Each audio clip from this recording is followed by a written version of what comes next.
Class 12 fourth semester philosophy full টিউশনের আজকের class unit 1 truth function থেকে ট্রুথ ফাংশন অধ্যায় থেকে এখান থেকে যা যা লজিক ছিল যেগুলো পরীক্ষায় আসবে একদম স্টেপ বাই স্টেপ নিয়ম থেকে শুরু করে সমস্ত লজিক কিন্তু আমি তোমাদের শিখিয়ে দিয়েছি। তো আজকেও শেখাচ্ছি, তোমরা দেখো কিভাবে লজিকগুলো করতে হয়। আর যদি তোমার 40-এ 40 পেতে হয় অবশ্যই ফুল টিউশনটা প্রোফাইলটা ভিজিট করে প্লে লিস্টে গিয়ে দেখে নেবে। বন্ধুদেরকে শেয়ার করবে যাদের যাদের ফুল টিউশন দরকার, লাইক অবশ্যই করবে। চলো, তো এই সূত্রগুলো এই লজিকগুলো করতে গেলে আমি তোমাদের কি বলেছি, ট্রুথ ফাংশনের সূত্র মুখস্থ করতে হবে। তো সূত্র ক্লাস আলাদা আছে, প্রত্যেকটা ক্লাস দেখবে, class 1, class 2, class 3, class 5, class 6 অধ্যায় ধরে দেখে নেবে, ঠিক আছে। তো সূত্রগুলো আমি আলাদা বলেছি, সূত্রগুলো মুখস্থ হয়েছে কিনা আমি জানি না তোমাদের। একটা ডটের সূত্র, ঠিক আছে, ভেলের সূত্র, ইমপ্লাইজ যেটাকে নাল বলা হয়, ট্রিপল বার, আর একটা নিষেধক নট। তো নটের কাজ কি, শুধু সিঙ্গেল ডিজিটে কাজ করে, যা থাকবে তার বিরুদ্ধ হয়। তো ডটের সূত্রের ক্ষেত্রে কি টি ডট টি হয়, বাকি সব এফ হয়। ভেলের ক্ষেত্রে এফ ভেল এফ হয়, বাকি সব টি হয়। আর ইমপ্লাইজ বা নালের ক্ষেত্রে টি নাল এফ এফ হয়, বাকি সব টি হয়। আর ট্রিপল বার ক্ষেত্রে সূত্র হচ্ছে টি এ জি এ টি হয়, এফ এফ টি হয়, বাকি সব এফ হয়। আর নিষেধক নটের কাজ কি, যা থাকবে তার বিরুদ্ধ, মানে নিষেধক মানে নট টি সত্য না, তাহলে কি উত্তর মিথ্যা, নট এফ মিথ্যা না, তাহলে কি সত্য। এই তো হচ্ছে সূত্র। এগুলো সূত্র জানলেই আর এগুলো লজিক যেভাবে করাচ্ছি প্রত্যেকটা লজিকের উত্তর দিতে পারবে যদি তোমরা মন দিয়ে ক্লাসটা করো। দেখো তাহলে আমি কি শিখিয়েছি, যে সত্য সারণী প্রদত্ত যুক্তিগুলি বৈধতা বিচার। বৈধতা বিচারে আমি তোমাদের শিখিয়েছি যে বৈধতা বিচার মানেই হয় বৈধ বলতে হবে, না হলে অবৈধ বলতে হবে। আর বৈধতা বিচার মানেই হচ্ছে আশ্রয় বাক্য থাকবে আর সিদ্ধান্ত থাকবে, এটাই হচ্ছে বৈধতা বিচার। কিন্তু সত্য সারণী আগের লজিকগুলো দেখবে, এই অধ্যায়ের আগের লজিকগুলো দেখবে। সত্য সারণীর সাহায্যে বচনাকে সত্যমূল্য নির্ণয় করো। তো সত্যমূল্য হলে 3 প্রকার হয়, শতসত্য হয়, না শতমিথ্যা, না লাপতিক। প্রত্যেকটা লজিক শিখিয়েছি, ওগুলো আলাদা। কিন্তু এটা ওই লজিক আর এই লজিক সাধারণত দেখতে একই মনে হলো, একই নয়, কারণ এটা হচ্ছে আশ্রয় বাক্য আছে, সিদ্ধান্ত আছে, তাই লজিকটা এই করতে হবে একইভাবে, কিন্তু ফিনিশিংটা দিতে হবে অন্যভাবে। কেন? কারণ এখানে বলছে বৈধতা বিচার করো। বৈধতা মানেই এখানে তুমি শতমিথ্যা আপত্তি বলতে পারবে না, এখানে বলতে হবে হয় বৈধ নাহলে অবৈধ। কেন? কারণ এখানে আশ্রয় বাক্য আছে, সিদ্ধান্ত। কী করে বুঝলে? ভালো করে দেখো, এই যে তারপর এটার পর এটা, তার মানে এটা একটা আশ্রয় বাক্য, এটা একটা আশ্রয় বাক্য, এটা সিদ্ধান্ত, 3টা ফুল স্টপ আছে, সিদ্ধান্ত। এটাই হচ্ছে সিম্বল। এইভাবেই তুমি বুঝতে পারবে এটা হচ্ছে বৈধতা বিচার বলছে সত্য সারণীর সাহায্যে। ক্লিয়ার? এটা আশ্রয়, তার মানে এখানে 2টো আশ্রয় বাক্য, একটা সিদ্ধান্ত। ক্লিয়ার? আশ্রয় বাক্য একটাও থাকতে পারে, 2টো থাকতে পারে, 3টো থাকতে পারে, ঠিক আছে। তো এবার হচ্ছে তোমার তাহলে কিভাবে করতে হবে, এবার করতে হবে তোমাদের বৈধতা বিচার। লজিকটা একই। সবার আগে আমাদেরকে দেখতে হবে এখানে পি কিউ আছে নাকি। যদি পি কিউ থাকে তাহলে টোটাল 4টা সারি, যদি পি থাকে টোটাল 2টে সারি। তো 2টে সারির কী লজিক সেটাও আমি শিখিয়েছি, ওটা তো শুরুতে মানে মনে করো সহজ নিয়ম, সেটাও শিখিয়েছি। তো এবার হচ্ছে পি কিউ আছে, তা টোটাল 4টা সারি। তো 4টা সারি কীরকম, গোটা লজিকটা দিয়ে দেখতে হবে পি কিউ আছে নাকি। পি কিউ থাকলে টোটাল 4টা সারি, গোটা লজিক পি কিউ আছে। তো 4টা সারি কীরকম, 4টা সারি হচ্ছে এরকম।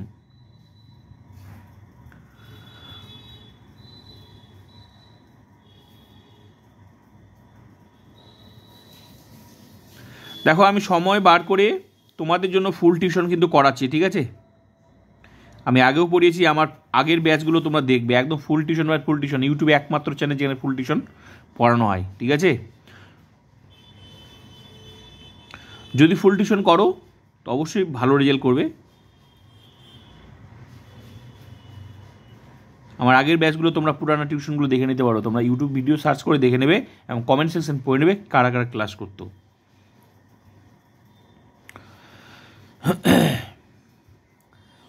1, 2, 3 মন দিয়ে করবে, 1, 2, 3, 4। ভুল হলে আমাকে বলবে, ঠিক আছে। আমি শিখিয়ে দিচ্ছি, ভুলটা হলে তোমরা নিজেরাই ধরে নিতে পারবে। তো টোটাল 4টা সারি হলো, 4টা সারি করার পর 4টা সারির লজিকটা থাকবে করার জন্য, ঠিক আছে। একটা সারি, এই যে একটা ঘর, এর 2টো সারি, 3টে সারি, এই 4টা সারি। ক্লিয়ার? চারটা সারির পর তারপরের কাজ কি? তারপরের কাজ হচ্ছে পি ও সবার উপরে পি লিখে পিকে আলাদা করে দাও, মানে পিকে সেপারেট করে দাও, কিউকেও আলাদা করে দাও, এই পাশেও সেপারেট। এই পাশের কয়টা ঘর হবে কোনো ঠিক নেই। এই পাশের হচ্ছে এই বক্সগুলো যতগুলো সূত্র ততগুলো ঘর, কিন্তু সারি চারটাই থাকবে। এই লাইনটা একদম নিয়ম। পি কিউ হলে এই চার। যদি শুধু গোটা লজিকে পি থাকতো তাহলে তো টোটাল দুটো সারি, সেটাও দেখে নেবে, আগের ক্লাসগুলো দেখে নেবে তোমরা এই অধ্যায়ের। তো হলো এবার কি, গোটা লজিকটার মধ্যে যদি নট পি বা নট কিউ ঘর থাকে তাহলে সেটার আলাদা ঘর হয়, ঠিক আছে। নট পি এই যে আছে দেখো, নট পি আছে তাহলে তার একটা আলাদা ঘর, এই নট কিউ আছে তার একটা আলাদা ঘর।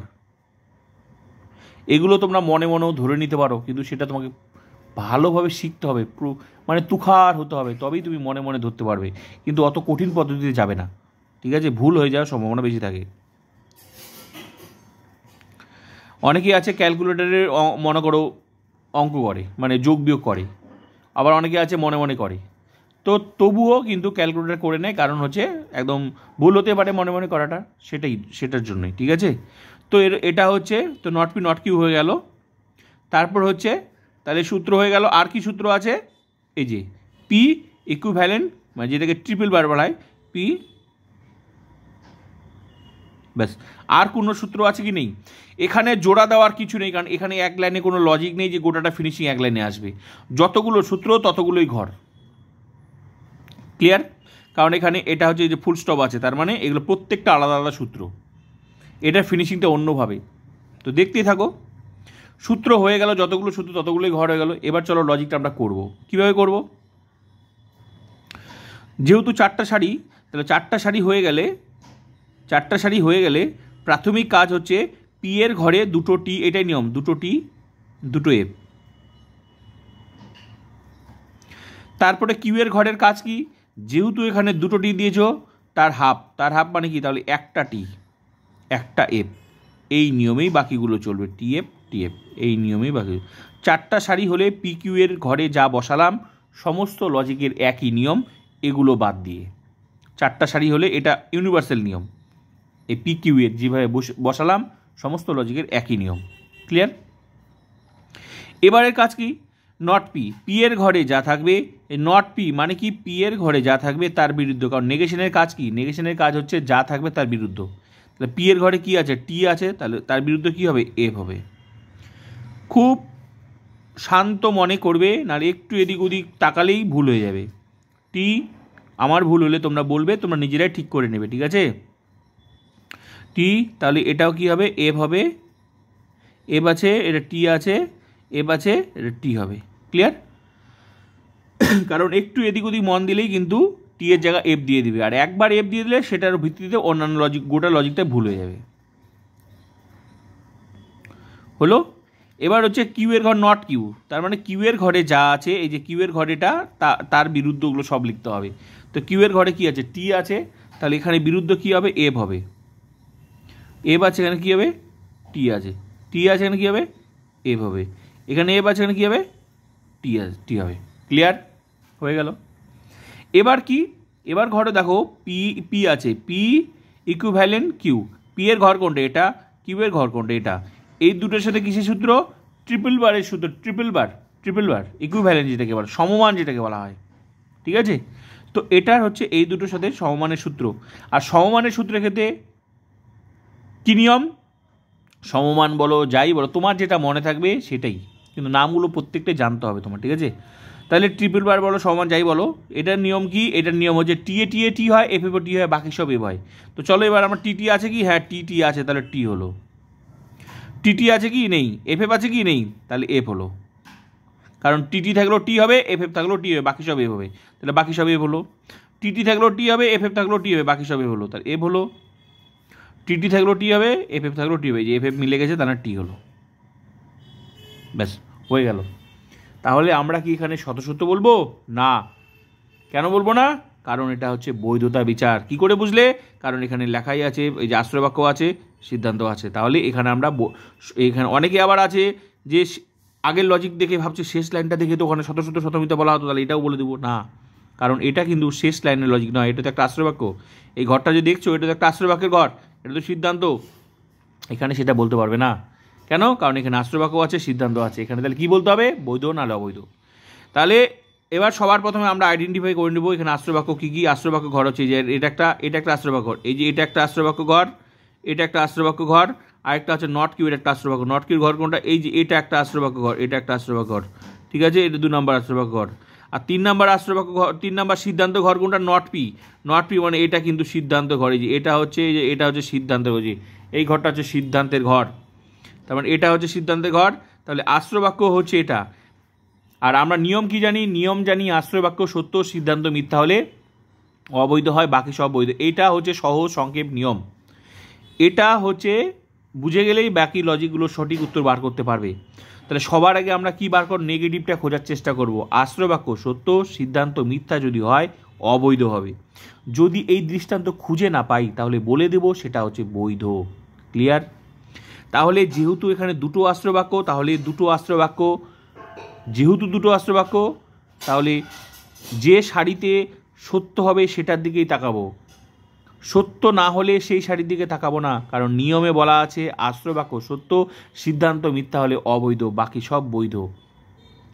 তাহলে যেহেতু দুটো আশ্রয় বাক্য, একটা আশ্রয় বাক্য হলে সত্যর দিকেও তাকাবো, দুটো হলেও তিনটা হলেও শুধু যে লাইনটাতে মিলবে সত্য সেটার দিকে তাকাবো।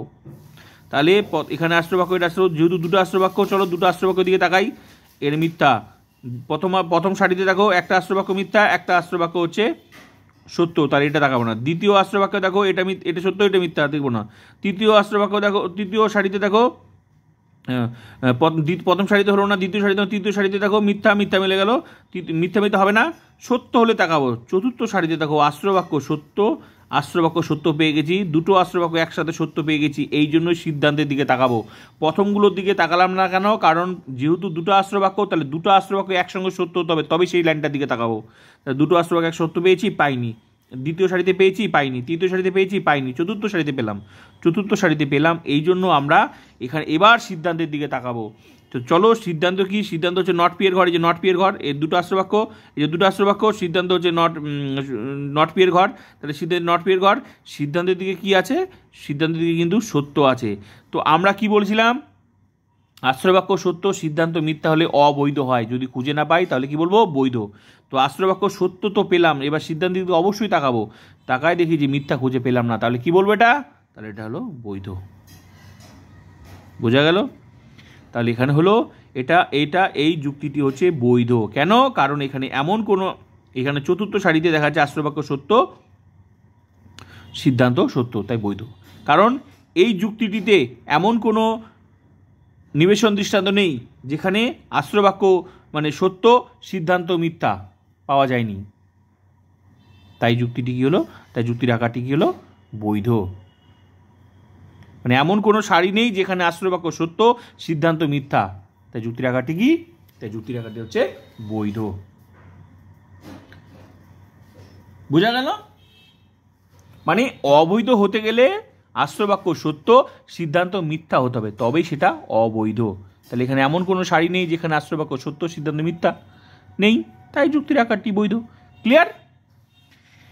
এবার হচ্ছে নেক্সট, একটা ভালো করে বুঝলে বাকিগুলো শুধু প্র্যাকটিস দরকার। লজিক কিন্তু প্র্যাকটিস দরকার, ঠিক আছে? আর আমি আছি তো, আমার চ্যানেলটাই তোমাদের জন্য। এই ক্লাসগুলো করা ছাড়াও তোমরা স্পেশাল করে তোমরা আগের লজিক, পুরো ফিলোসফিতে যত লজিক আছে সমস্ত লজিক অধ্যায় ধরে তোমরা পেয়ে যাবে। এখন যেহেতু তোমার অল্প অল্প করে ভাগ করে দিয়েছে সেমিস্টার ওয়াইজ, আগে এই সমস্ত লজিক পুরো ছিল ডিটেলস, আমার ফুল টিউশনটা দেখে নেবে, অধ্যায় ধরে সুন্দর করে দেওয়া আছে। কত লজিক লাগে তোমার, কোন লজিক লাগে, সব আছে, ঠিক আছে? জাস্ট একটু ঘেটে প্লেলিস্টটিকে দেখে নেবে পুরানা টিউশনের ক্লাসগুলো, ঠিক আছে? তাছাড়াও আরও অনেক আছে, ভিডিও সার্চ করলেই পেয়ে যাবে। মানে ফিলোসফিতে এমন কোনো মানে লজিক আছে আমি করাইনি এটা হতে পারে না, তোমরা একটু দেখে নেবে। আর এখন তো যেহেতু ফুল টিউশনটা তোমার দেখাচ্ছি সিস্টেমেটিক ওয়েতে, সুন্দর করে আমি গুছিয়ে দিচ্ছি, এগুলো ক্লাস করার পর তোমাদের সময় থাকলে অবশ্যই বেশি ক্লাস করার জন্য, প্র্যাকটিসের জন্য তোমার বাকি ক্লাসগুলোও তোমরা দেখে নেবে। এবার চলো নেক্সট।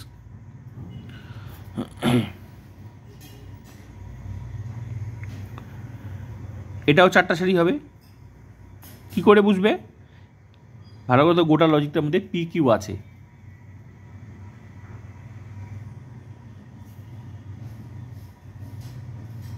এক দুই 1 2 3 1 2 3 4, হ্যাঁ 4টা হলো। 4টার পর তারপরে কাজ কি? তারপরে কাজ হচ্ছে পি কে আলাদা করে দেবো, তারপরে কাজ কি কিউকেও আলাদা করে দেব। তারপরে কাজ কি যতগুলো সূত্র ততগুলো ঘর। পি কিউ নট কিউ আছে কি? হ্যাঁ একটা আছে নট কিউ ঘর, এটাও আলাদা করে দেবো। তারপর আর কি আছে? পি কে লেখার দরকার নেই, কারণ পি তো এখানে পেয়ে যাচ্ছে, যেটা পেয়ে যাচ্ছি পি কিউ তার ওটা আলাদা করে লেখার দরকার নেই, পি তো আমি এখানেই পেয়ে যাচ্ছি। আর পি নাল কিউ আর আলাদা ঘর আর সূত্র আছে নেই, যতগুলো সূত্র ততগুলো ঘর হয়ে গেল। এবার কি কাজ? এবার কাজ হচ্ছে 4টা সারি হলে পি এর ঘরে 2টো টি 2টো এফ, তারপরে ঘরে কি টি এফ। কেন এই কথাটাই আমি এখানে বললাম, কিন্তু একই নিয়ম, 4টা সারি হলে এই নিয়মে যেখানে বসালাম সেগুলো একই হয়ে গেল। এবার কিউ এর ঘর কি? কিউ এর ঘরে হচ্ছে কি কাজ? যে নট কিউ, তার মানে কিউ এর ঘরে যা থাকবে তার বিরুদ্ধ, নেগেশনের কাজ কি? যা থাকবে তার বিরুদ্ধ, এইটার কাজ হচ্ছে যা থাকবে তার বিরুদ্ধ। তো টি আছে তার উল্টা কি হবে? এফ হবে। এফ আছে উল্টা তার কী হবে? টি হবে। টি আছে তার উল্টা কী হবে? এফ হবে। আর এফ আছে উল্টা তার উল্টা কী হবে? টি হবে। ক্লিয়ার? এবার পি এর ঘর কোনটা? এটা। কিউ এর ঘর কোনটা? এই দুটোর সাথে কিসের সূত্র? ইমপ্লাইসের সূত্র। যে ইমপ্লাইস মানে নাল, এটাকে নাল বলা হয়, হর্ষ বলা হয়, ঠিক আছে? তো এটা সূত্র কি? সূত্র হচ্ছে টি নাল এফ এ এফ হয়, বাকি সব টি হয়। তো টি নাল এফ আছে কি? নেই, বাকি সব টি হলো। টি নাল এফ আছে, যে টি নাল এফ আছে, তাহলে এফ হলো। টি নাল এফ আছে কি? নেই, বাকি সব টি হলো। এটা আর এটা কিন্তু ভালো করে উল্টা দেখো, টি নাল প্রথমে টি তারপরে এফ থাকলে এফ হবে, এখানে এফ তারপর টি থাকলে কিন্তু হবে না। এটা কারণ সূত্রটাই বলছে টি নাল, এটা অনেকে গুলিয়ে ফেলে, এটা দেখতে গিয়ে এটার উত্তর আর এটা একই করে দেয়, কারণ দুটার উত্তর আলাদা। ভালো করে দেখো, টি নাল এফ এফ হলো, আর এই যে এটার উল্টা এই দেখো টি হয়ে গেল, তারপর ওটাও টি হবে। কেন? কারণ আমরা নালের ক্ষেত্রে জানি টি নাল এফ এফ খোঁজার চেষ্টা করবো, যদি থাকে তাহলে এফ হবে, নাহলে বাকি সব টি। এই যে বাকি সব মানে এই যে টি নাল এটা হলো, এই যে এফ হলো, নাহলে দেখো বাকি সবগুলোতে টি হয়ে গেল। ক্লিয়ার? Logic complete. তাহলে এবার আমরা কি বলবো? এবার আমরা কিন্তু এখানে বৈধ বলবো নাহলে অবৈধ বলবো। এবার সবার আগে আমরা কী করবো? আইডেন্টিফাই করবো আশ্রয় বাক্য কী কী। একটা আশ্রয় বাক্য এই যে এটা একটা আশ্রয় বাক্য, আরেকটা আশ্রয় বাক্য যে পি এর ঘর এখানে, এটা একটা আশ্রয় বাক্য। ঠিক আছে, এটা তুমি আলাদা করেও লিখতে পারো, অসুবিধা নেই, কিন্তু লাভ নেই, এখানেই তো আছে, পি কিউ এর ঘরে তো আছেই, আর ডবল করে লেখার দরকার নেই। তাহলে পি নাল কিউ এটা একটা আশ্রয় বাক্য, এটা একটা আশ্রয় বাক্য, দুটো আশ্রয় বাক্য। আর সিদ্ধান্তের ঘর কোনটা? সিদ্ধান্তের ঘর হচ্ছে নট কিউ, এটা হচ্ছে সিদ্ধান্তের ঘর, এই যে এটা হচ্ছে সিদ্ধান্তের ঘর। তাই এটা একটা আশ্রয় বাক্য, এটা একটা আশ্রয় বাক্য, দুটো আশ্রয় বাক্য, সিদ্ধান্তর। ঠিক আছে? এবার নিয়ম কি? এবার নিয়ম হচ্ছে যে আশ্রয় বাক্য সত্য, সিদ্ধান্ত মিথ্যা হলে অবৈধ, বাকি সব বৈধ। তো খোঁজার চেষ্টা করব যে সারিতে আশ্রয় বাক্য সত্য আছে, সিদ্ধান্ত মিথ্যা আছে, সেটা হচ্ছে যদি পেয়ে যাই তাহলে বলে দেবো অবৈধ, আর না পেয়ে গেলে বৈধ। তাহলে চলো খোঁজার চেষ্টা করি একসাথে। প্রথম সারিটা দেখি এবার, আশ্রয় বাক্য সত্য পেয়ে গেছি। বাকিগুলো একটু দেখে নিই আগে। আশ্রয় বাক্য সত্য, মিথ্যা পাইনি। তৃতীয় সারিতে দেখি আশ্রয় বাক্য মিথ্যা, সত্য পাইনি। চতুর্থ, হ্যাঁ, তাহলে প্রথম সারিতেই একটু মিলিয়ে নেব আগে, মানে ওটা তো পেয়ে যাব, তারপর বাকিগুলোও দেখে নেব কয়টা জায়গায় হচ্ছে। তো আমরা পেয়ে গেলাম আশ্রয় বাক্য সত্য পেয়ে গেলাম এক জায়গায়, প্রথম সারিতে পেয়ে গেলাম। আর কোনো সারিতে পেয়েছি? দ্বিতীয় পাইনি, তৃতীয় পাইনি। কেন? কারণ দ্বিতীয়, তৃতীয়, চতুর্থ দুটো জায়গায় একসাথে সত্য হচ্ছে না, একসাথে হচ্ছে না। তাহলে একসাথে কোনটা হচ্ছে? একসাথে হতে হবে। দুইটা যেহেতু আশ্রয় বাক্য, তাহলে দুটাকে সত্য হতে হবে। তিনটা আশ্রয় বাক্য হলে তিনটাকে একসঙ্গে সত্য হতে হবে। সত্য আশ্রয় বাক্য তবেই সিদ্ধান্তের দিকে তাকানো যাবে, সেই সারিটাতে, না হলে তাকানো যাবে না। এই যে বাকিগুলো তাকালাম না, একমাত্র যদি প্রথম সারিতে মিলেছে, এই জন্য প্রথম সারি তাকালাম। তো চলো এবার সিদ্ধান্তের দিকে। সিদ্ধান্তে কী আছে? সিদ্ধান্ত দেখো মিথ্যা আছে, মিলে গেল। আশ্রয় বাক্য সত্য, সিদ্ধান্ত কি? মিথ্যা, মিলে গেল, ব্যাস।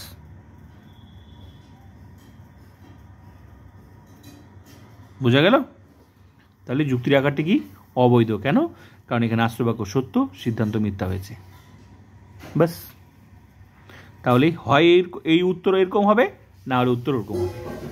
তাহলে অবৈধ লিখতে গেলে এরকম দৃষ্টান্ত বার করতে হবে, যদি না হয় তাহলে বাকি সমস্ত দৃষ্টান্তের ক্ষেত্রে বৈধ বলতে হবে। আশা করি